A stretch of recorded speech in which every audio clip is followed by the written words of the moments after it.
As promised, here is "'Twas the Night Before Christmas" poem. 'Twas the night before Christmas, when all through the house not a creature was stirring, not even a mouse. The stockings were hung by the chimney with care, in hopes that St. Nicholas soon would be there. The children were nestled all snugged in their beds, while visions of sugar plums danced in their heads. And Mamma in her kerchief, and I in my cap, had just settled down our brains for a long winter's nap. When out on the lawn there arose such a clatter, I sprang from the bed to see what was the matter. Away to the window I flew like a flash, tore open the shutters and threw up the sash. The moon on the breast of the new-fallen snow gave the luster of midday to objects below, when what to my wondering eyes should appear but a miniature sleigh and 8 tiny reindeer, with a little old driver so lively and quick, I knew in a moment it must be St. Nick. More rapid than eagles his coursers they came. He whistled and shouted and called them by name. Now Dasher, now Dancer, now Prancer and Vixen, on Comet, on Cupid, on Donner and Blitzen. To the top of the porch, to the top of the wall, now dash away, dash away, dash away all.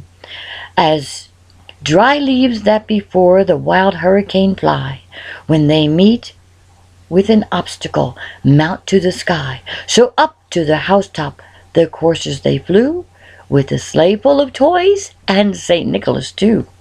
And then in a twinkling I heard on the roof the prancing, the pawing of each little hoof. As I drew in my head, I was turning around. Down the chimney St. Nicholas came with a bound. He was dressed all in fur from his head to his foot, and his clothes were all tarnished with ashes and soot.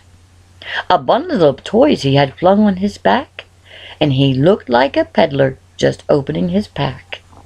His eyes, how they twinkled, his dimples how merry. His cheeks were like roses, his nose like a cherry. His droll little mouth was drawn up like a bow, and the beard of his chin was as white as the snow.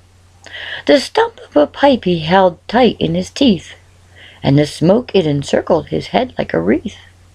He had a broad face and a round little belly that shook when he laughed like a bowl full of jelly. He was chubby and plump, a right jolly old elf, and I laughed when I saw him in spite of myself. A wink of his eye and a twist of his head soon gave me to know I had nothing to dread. He spoke not a word, but went straight to his work, and filled all the stockings, then turned with a jerk, and laying his finger aside of his nose, and giving a nod, up the chimney he rose. He sprang to his sleigh, to his team gave a whistle, and away they all flew like the dawn of a thistle. But I heard him exclaim, ere he drove out of sight, "Happy Christmas to all, and to all a good night." Merry Christmas and good night to all of you. From Jim and Ruth Robinson.